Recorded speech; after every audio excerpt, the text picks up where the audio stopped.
नमस्कार, मैं शांति प्रसाद भट्ट, उपाध्यक्ष मीडिया प्रभारी उत्तराखंड क्रांति दल।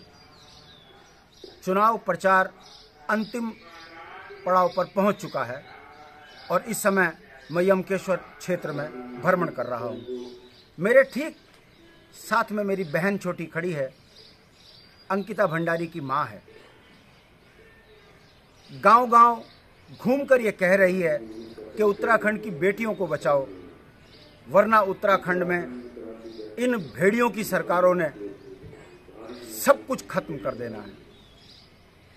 अंकिता हत्याकांड में पूरे देश के अंदर जो उबाल मचा था, उससे एक संकेत गया है कि देवभूमि की भोली जनता, यदि इनको राजनीतिक रूप से संरक्षण नहीं दिया गया तो उत्तराखंडियत खत्म हो जाएगी।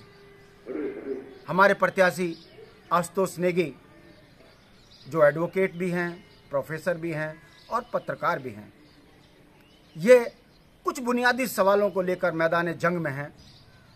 दोनों राष्ट्रीय पार्टियां जनता को गुमराह कर रही है। 10 साल कांग्रेस की गवर्नमेंट रही, 13 साल भाजपा की गवर्नमेंट है। रोजगार यहाँ नहीं बच पा रहे हैं, जल जंगल जमीन पे हमारा अधिकार ये दिला नहीं पा रहे हैं और आज उत्तराखंड की ये स्थिति हो गई, ना बेटियां सुरक्षित हैं, ना राज्य सुरक्षित है।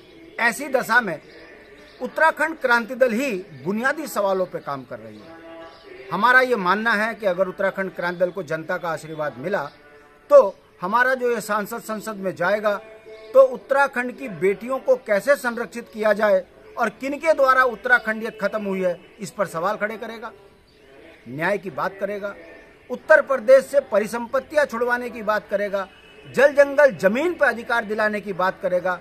नौजवानों के साथ जो कुठाराघात, रोजगार को बेचकर इन राष्ट्रीय पार्टियों ने किया है, उसकी जांच कराकर दोषियों पर कार्रवाई करेंगे।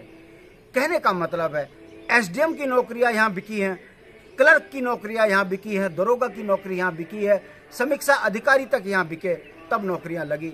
जो मूल पहाड़ी था उसके अधिकारों पर इस तरीके से डाका डला। ऐसा ना हो, 24 साल कम नहीं होते इन राष्ट्रीय पार्टियों के झूठे प्रलोभन से उत्तराखंड कर्रा रहा है।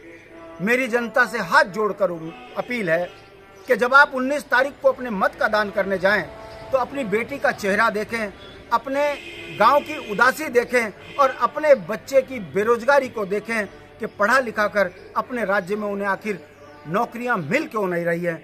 आखिर वो कौन से कारण हैं कि हमारे ठेकेदारों को भी काम छीना जा रहा है, बाहर के ठेकेदारों को यहाँ बसाया जा रहा है।